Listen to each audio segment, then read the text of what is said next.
Oi pessoal, tudo bem? Hoje a gente vai estar dando continuidade à nossa parte das aulas de resistência dos materiais. Hoje a gente vai falar sobre corpo de prova, né, ligado a ensaios de tração. A gente que veio falando muito nas últimas aulas aí sobre o diagrama tensão-deformação, e aí a gente vai dar um ponto de observação no que diz respeito ao corpo de prova, né?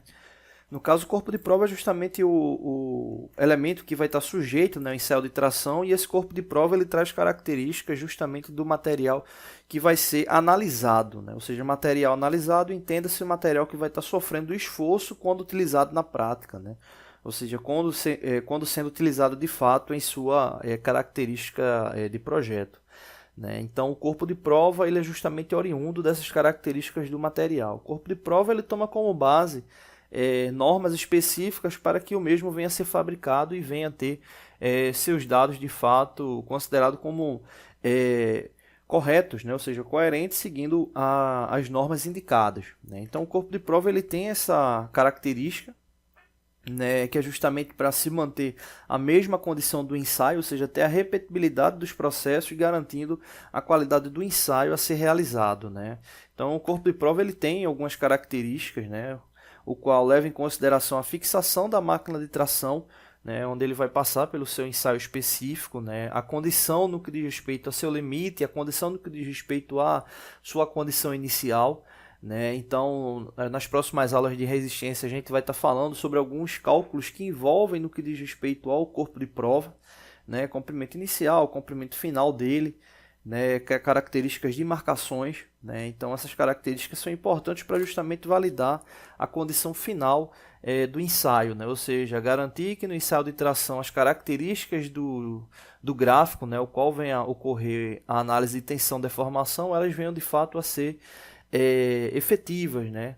E assim, consequentemente, trazerem resultados que venham a implicar na condição específica daquele material enquanto seu uso, né? Então, o corpo de prova não é simplesmente pegar uma parte lá do projeto feito, colocar no ensaio de tração e realizar a tração. Não, esse ensaio ele passa por uma série de pré-requisitos para que ele venha a ter uma rastreabilidade confiável, tá bom?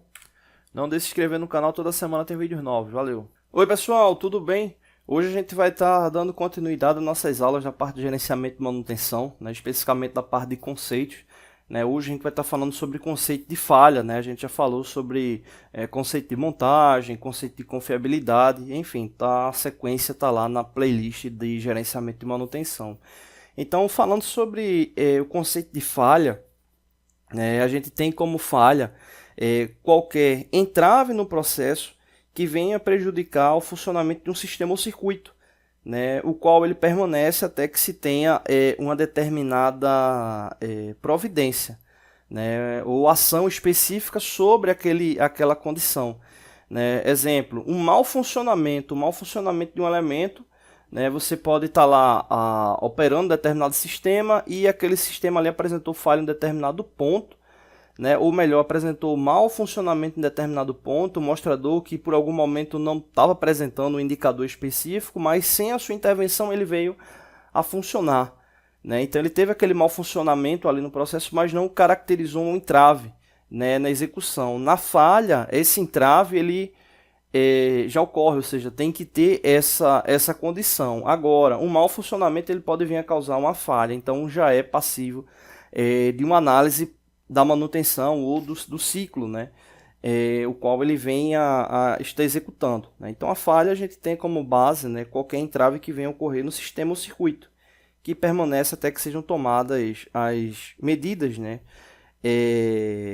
corretivas, né, para que ele venha a funcionar. Né? Quando um sistema ele cumpre mais de uma missão, né, independente, ou seja, tem mais de uma atividade, qualquer entrave que venha a ocorrer nessa execução é considerado justamente uma falha, mesmo quando as outras, né, tarefas programadas venham a permanecer de forma adequada, né?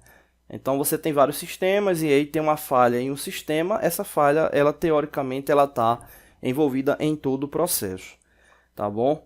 Então a falha ela tem justamente como essa base, que é justamente esse entrave na execução do processo. Então esse é o conceito que a gente tem aí específico sobre esse caso. Não deixe de se inscrever no canal, toda semana tem vídeos novos. Valeu! Oi pessoal, tudo bem? Hoje a gente vai estar dando continuidade aos nossos vídeos da parte de gestão da manutenção. Hoje a gente vai estar falando sobre mais um conceito, nesse caso o conceito de manutenabilidade, né? Esse que é um conceito que foi desenvolvido logo no início da Revolução Industrial, né? Quando se tinha uma busca, né, de se manter, né, maquinário trabalhando de qualquer maneira, né? E isso não mudou, né, também com o passar do tempo, né? Hoje ainda se procura essa relação, né? O que se mudou foram os métodos, os processos, indicadores, com o passar do tempo, né?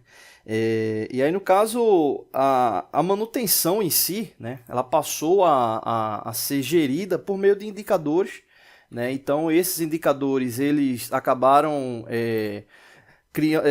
dando subsídios, né, para vários conceitos, né? Então hoje a área da gestão da manutenção ela te dá uma possibilidade muito grande de analisar os indicadores, né, desde prospecções de elementos que estão dando uma baixa confiabilidade para chegar em aspectos que vão te dar uma alta confiabilidade, né? Então esses aspectos eles foram trabalhados, né, durante o passar do tempo e são estudados até hoje, né? Vários conceitos que vêm surgindo com o passar do tempo. Né? Então, esse conceito de manutenabilidade, né, ele iniciou como uma série, né, de regras, né, e linhas de ações desenvolvidas em resposta às exigências do setor de manutenção, né, os mecânicos propriamente ditos, né, que executavam o processo de manutenção.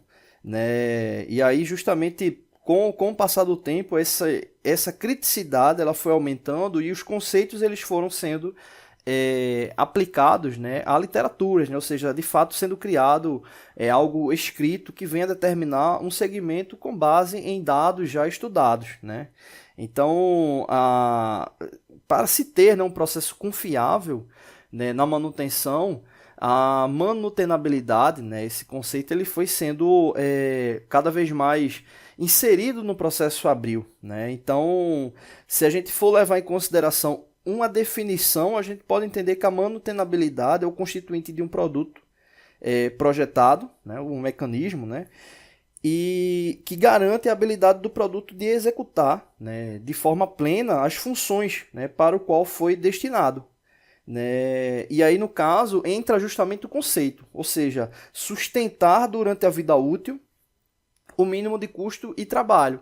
Né? Ou seja, se eu projeto um determinado equipamento, qual é a capacidade daquele equipamento ele vir a sofrer manutenção durante o processo, manutenção de fato controlada, e que venha de fato aumentar a vida útil dele, né? Ou manter a vida útil dele. Né? Então, manutenabilidade é justamente a classificação, né? Ou a definição do elemento ele poder sofrer a manutenção, né? Ou seja, ele ser mantido. Né? Então, entenda-se que a manutenabilidade está muito ligada a isso. Né? Quantas e quantas vezes a gente não se depara com elementos, né, equipamentos que funcionam ali durante um determinado tempo e quando apresentam uma falha, às vezes uma falha crítica, e a manutenção é cara ou é um processo complicado de se fazer a manutenção, né? Então ele tem um indicador de manutenabilidade baixo. Né, enquanto outros elementos eles possuem um indicador de manutenabilidade bem elevado. Né? Então a manutenabilidade ela tem justamente como fato esse indicador. Tá bom? Não deixe de se inscrever no canal, toda semana tem vídeos novos. Valeu!